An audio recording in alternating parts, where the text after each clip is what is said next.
11তম পর্বে স্বাস্থ্য সমৃদ্ধির আজকের উপস্থাপনা সমান মুদ্রা। সমান মুদ্রায় পঞ্চতত্ত্বকে এক জায়গায় মেলাতে হয়। অগ্নিতত্ত্ব, বায়ুতত্ত্ব, আকাশতত্ত্ব, পৃথিবীতত্ত্ব এবং জলতত্ত্ব। পঞ্চতত্ত্বকে যদি এক জায়গায় মেলানো হয় তাহলে লাভ, প্রচুর লাভ। শরীর, মন, বুদ্ধি এদের মধ্যে একটা সমন্বয় সৃষ্টি করতে সাহায্য করে। নিশ্চয়ই বুঝতে পারছেন যে কতটা জরুরি। এতে মনে প্রচণ্ড সবসময় আনন্দ অনুভব হয়, সংকল্প শক্তি দৃঢ় হয়, পাচন শক্তি দৃঢ় হয়।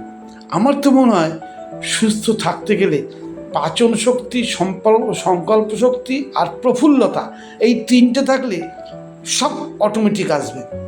একবার প্রয়োগ করুন, প্রতিদিন 5 মিনিট করে যদি এটার অভ্যাস করেন, 5 মিনিট, মাত্র 5 মিনিট লাগাতার প্রাণায়ামের সঙ্গে এটা যদি করেন, আপনি অকল্পনীয় উপকার পেতে পারেন। সহজ, প্রাকৃতিক, বিপদরহিত। আপনি একবার তো প্রয়োগ করে দেখুন।